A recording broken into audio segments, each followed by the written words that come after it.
Hey guys, Britt here. Welcome to End Times Bible Prophecy. Make sure to hit the subscribe, like, and share buttons. Well, what will 2024 bring? I'm going to share my thoughts. Happy New Year. Here we are in the new year 2024.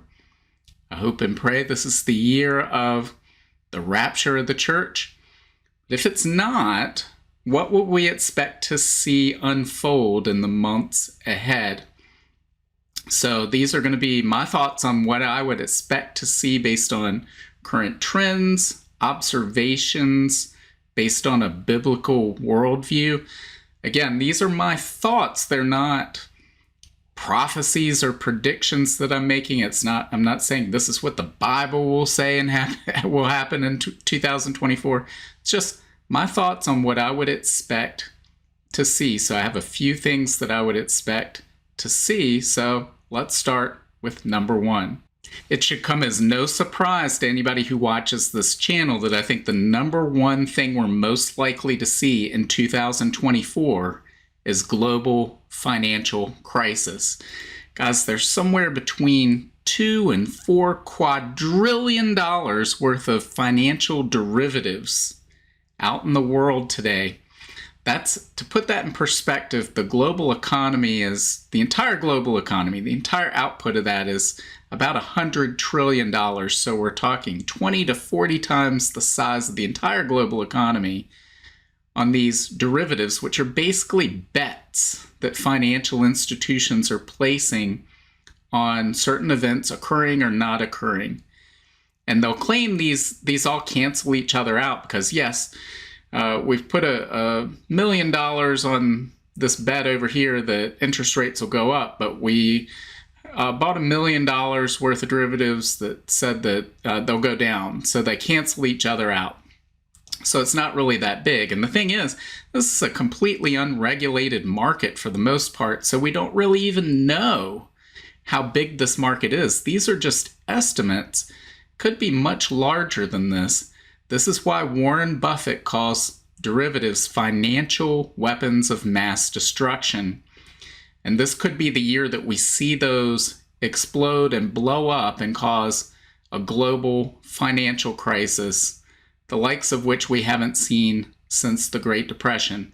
And I would expect to see this begin in all likelihood in the first quarter of 2024.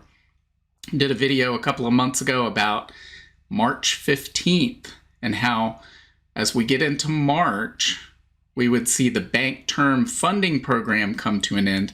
Now, most people have forgotten because the mainstream media doesn't talk about it anymore. But back in March, we had a major banking crisis that went into May, really before it began to be resolved and the crisis began to abate, and we didn't hear as much about it, but we had the second, third, and fourth largest bank failures in U.S. history in those 3 months from March to May.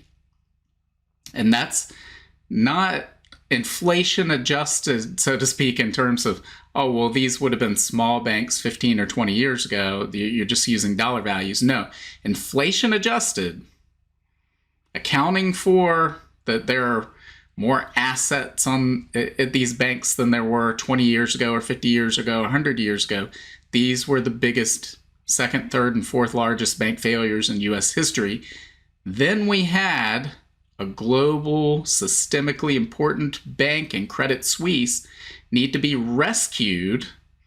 We had all the central bankers in emergency mode to do that. If that bank had failed, had been allowed to fail and not have been rescued, we would have seen this crisis blow up at that time. So if they solved the crisis, no, they have not. They've simply kicked the can down the road. And we're coming close to the point where they can't kick the can down the road. Now, what could stop this from happening? Because as we've looked at, there's $800 billion in unrealized losses on U.S. bank balance sheets alone, meaning the banking system is insolvent. That's not just the United States, it's a global issue.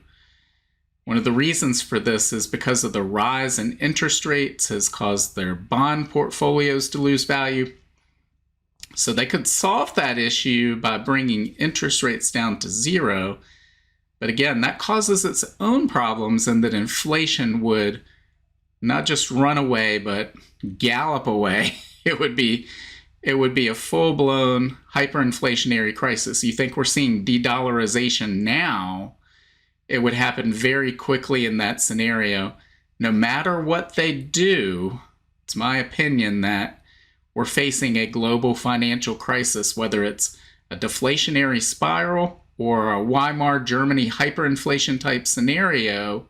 Those are the two pathways I think that they will choose initially to try to avoid that hyperinflation scenario, and we will go down into this deflationary spiral for a time, 12 to 18 month period probably, that we would see that take place. Again, these are just my thoughts, my guesses, based on what we see happening and what we know from history. And then the politicians will not be able to deal with that because of the voters, right? Voters, in theory, still matter. Well, I hope they matter.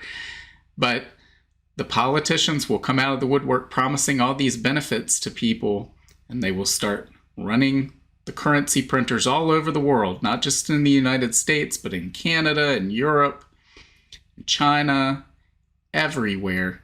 And this will, for a time, seem to have solved the problem, that then we will have a currency crisis as everyone realizes that these currencies are simply worthless and then hyperinflation takes over. And we're talking several years down the road for that to happen, but not, decades. We're talking maybe 3 years out.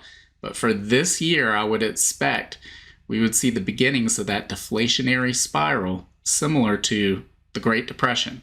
So what would I expect to see next? Well, how about an escalation of war? So we've seen what happened October 7th. And again, just like with the banking crisis, that's dropped out of the headlines. You and I might be paying attention to exactly what's happening with Israel and Hamas, but we also, in doing that, know that Hezbollah has been attacking Israel on a daily basis since October 7th.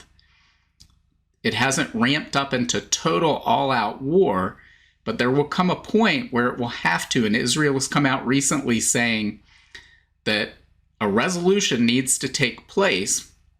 As many people's lives in northern Israel have come to a standstill, they've had to be relocated because of these attacks. And so either a resolution is put together, there's some sort of ceasefire agreement that comes into place, or Israel has said they will have to take action to eliminate that threat, which would mean the opening of a second front. You would have the Hamas front in the south and Gaza, and then you would have the Hezbollah front, which would include southern Lebanon, if not all of Lebanon, southern Syria, maybe perhaps all of Syria and Damascus, and maybe even parts of Iraq. We would have to see exactly how that unfolds, but then what does that mean? Because we've seen, certainly ever since October 7th, and in particular the last couple of weeks, we've seen attacks from Yemen and the Houthis on Israel itself, but also on Western shipping in particular, not just Israeli shipping as they might report in the media, but Western shipping in general. And several large shipping companies have halted moving ships through the Red Sea in their entirety. Now, some did for a while and have come back. I think Maersk is one of those.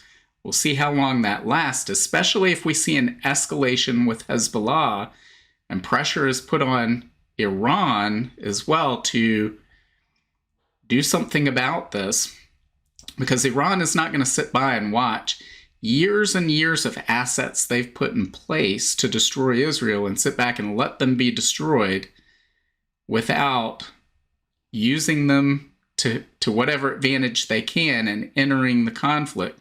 So I would expect to see that if we see that escalation, we would see Iran as well enter this conflict. If we've seen what Houthi rebels can do to shut down the Red Sea, what could Iran do to shut down the Persian Gulf?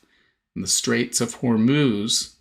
So if that happened, guys, we would see oil prices skyrocket. And we would see, if we hadn't at that point seen the meltdown in Western financial markets, we would certainly see it then. The markets would crash. So what are we looking at this year? Possibly a major global financial crisis, and a very high probability that we would see an escalation of war in the Middle East in particular, but there are several other flashpoints, such as Taiwan and China as well, an expansion of the war in Ukraine, Russia, that remain to be seen. But I would keep my eyes focused on Israel and the Middle East in particular, because I think that's the one that has the most implications globally. So what else could we see in 2024? I think we're going to continue to see advancements in artificial intelligence and drone swarm technology, particularly when we're talking about these conflicts, because these conflicts, they provide incentives for those involved to create weapons that give them an advantage, similar to what we saw in World War I, World War II, the Cold War. There's an arms race to be able to create weapons that can circumvent your enemy's weapons, right? How can you inflict the most damage? How can you win on the battlefield? How can you achieve victory? Well, if you're involved in a stalemate situation, you're going to be looking for something that's going to give you an advantage. And AI does that. Drone swarms do that. And so we're seeing this shift in the battlefield from conventional weapons to drone swarms. And we talked earlier in the year about later in the year, I guess, about the Department of Defense, the U.S. Department of Defense, and their replicator initiative, in which they want to be able to launch thousands of drones simultaneously by land, sea, and air in a given conflict. And they want to be able to deploy those drones at low cost in the next 12 to 18 months. So that's indicative of this push we're going to see by all nations to come up with cheaper drones that are stronger, more superior, more powerful, and they're going to be pushing to drive that cost lower and lower and lower, because it doesn't make much sense to send $1 million missiles to blow up $10,000 drones. That's a recipe for bankruptcy and failure and giving your enemy the victory. And we've seen how these Houthi rebels can take on the U.S. Navy in many instances doing that exact thing. How long can you continue down that avenue? You can't continue down that avenue. So we're going to see this shift where the billions of dollars in investment goes into the software and into the development of new methods of warfare. And you're pushing for the munitions on the battlefield, the cost of those to go down, and to get away from these conventional weapons developments programs that spend billions of dollars and decades developing a single weapons system, rather than rapidly developing new weapons systems every month, every week, every day, using artificial intelligence, which is going to advance exponentially. And you want to be able to deploy the latest thing. You're going to want to be able to manufacture that cheaply and quickly. And the ultimate goal is to be able to manufacture those things on the battlefield and to be able to send wave after wave until the mission is accomplished. So I would expect to see that these conflicts are going to help spur on that development even more. So we would expect to see that this year. That's something I'm keeping an eye on. What else would we expect in 2024? I would expect to see further cash restrictions and rollouts to a degree of central bank digital currencies. Now, we've seen these cash restrictions pretty much in every country in the world. Doesn't matter where you are, whether in the United States and Europe and Israel. We've seen they've put restrictions on how much cash you can deposit at one time, how much you can withdraw at one time. We know the reason for this is they want to push for this cashless society. But as we enter this time looking at a global financial crisis and a banking crisis, one of the things they want to do is they want to prevent you from coming out of that system, because if people remove their cash from the banking system, well, then it could cause the collapse of the banking system. But if they put restrictions on that cash and force people to move cash from one bank to another, well, it keeps it within the banking system. You might see individual banks fail, individual financial institutions fail, but they're going to do their best to try to limit the ability of people to pull out of the system. And guys, that should indicate, some alarm bells should be going off, that they want us in a system, and they want us in a system that we cannot escape from, that we cannot step out of. And so ultimately, that's where central bank digital currencies come into play. They want a cashless society where everyone operates on central bank digital currency, programmable, trackable currencies that they can surveil, and they can prevent people from stepping outside of that system, and they can control people's behavior by penalizing them and shutting them out of that system. We've been over this for years. Many of you know all about this, but I would expect that we would start to see some rollout of this system in 2024. Once this financial crisis unfolds, I would expect that to be the flashpoint at which central bank digital currencies would be offered as a solution. Now, we're still some time away from full-blown infrastructure being rolled out for that, but we're not, but so far away. So I don't know that we'll see that at the retail level, meaning you and I would have to use central bank digital currency to go buy a coffee or a meal or buy groceries at the grocery store by the end of 2024. But if we see this financial crisis, I would expect that financial institutions at the wholesale level, in their interactions with each other and with the central banks, would be required to use central bank digital currency with full surveillance, fully trackable, fully programmable. They'll roll that out, they'll test it, and then at that point it will start rolling out as they work out those kinks to the retail level and everyone else. And one of the ways they can do that is the banks can simply force their customers to only use that. And we've been seeing this happen to a large degree. We've seen several banks all around the world just in 2023 announce that they're going cashless. And we know in Australia they have a plan by 2030. That always seems to be the year they come up with. By 2030, no cash or checks. Can't even write checks anymore anywhere in Australia in the banking system. That's their goal. They want to be completely cashless. They want to have everything digitized, which means that we would be trapped in that system. That's ultimately where they are headed. So guys, think about if your bank no longer accepts cash deposits, well, as a business, why would you want to accept cash from your customers if you have nowhere to deposit it? Some might. That's certainly not out of the realm of possibility, but most are going to say, I don't want to have all this cash. I don't want to have to keep it safe from, being stolen. So it's easier just to go digital and go along with the system. And then once that happens, your ability to use cash goes down.